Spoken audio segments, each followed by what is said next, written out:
outside the studio of the beautiful LATalkRadio.com, and I'm here with filmmaker Craig Ouellette. Howdy, howdy. Hello there. How's it going? Good. Good. Thanks for having me on the show today. It was our pleasure. I brought you a DVD of my documentary about my mom. Thank you very much. Here called The Closer She Gets. It's Thank you very much. Wow.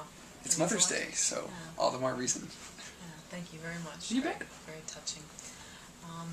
Now you're crowdfunding on Kickstarter. Yep. For Straight On Till Morning. Mm-hmm. And I understand the fund by date is June 18th? Yep, June 18th at 11:59 p.m. Okay, all right. No pressure. Once the campaign is done, whatever the outcome, how do you plan to continue with your marketing? Social media, whatever?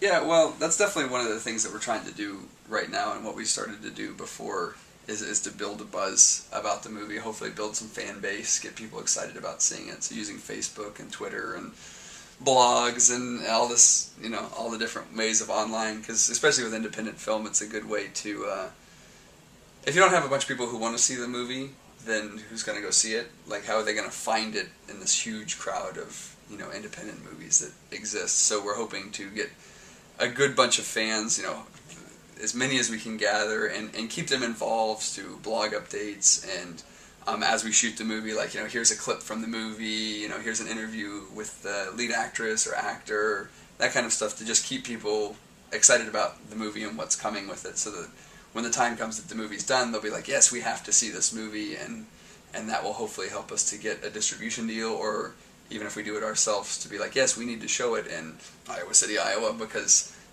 we want to see this movie. This is exciting to us. So we're definitely going to be using all that stuff as much as we can. And, Brian Erzin is going to be, Erzin Design is the main guy, behind that side of it, because he knows the internet like a master. So hopefully Jedi master. He's a Jedi master of the internet. Okay.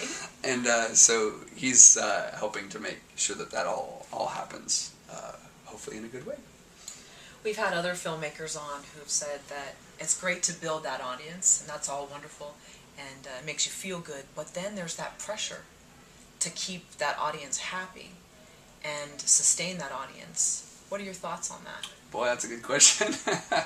The sustaining the audience is definitely a pressure, because I feel like it's like, I gotta put up a blog entry, I gotta, post on Facebook or whatever, and I'm like, really, honestly, for me, I want to be making a movie.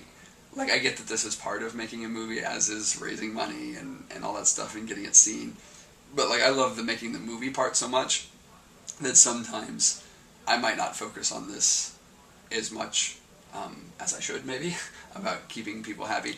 As far as keeping people happy, honestly, you have to make the movie for yourself. I really think that. It's and it sounds sort of selfish, but that's not really the idea. The idea is, if you're trying to please everybody, you're going to please nobody.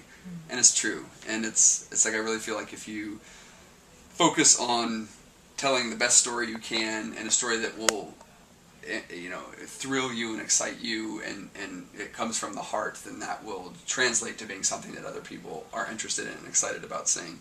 Whereas if you're like, wait, now, this person says they don't want to see this happen, and this person says we need more of this, and then the next thing you know, your movie turns into kind of every huge giant blockbuster that's not good, that comes out every summer, as opposed to the ones that actually still are good.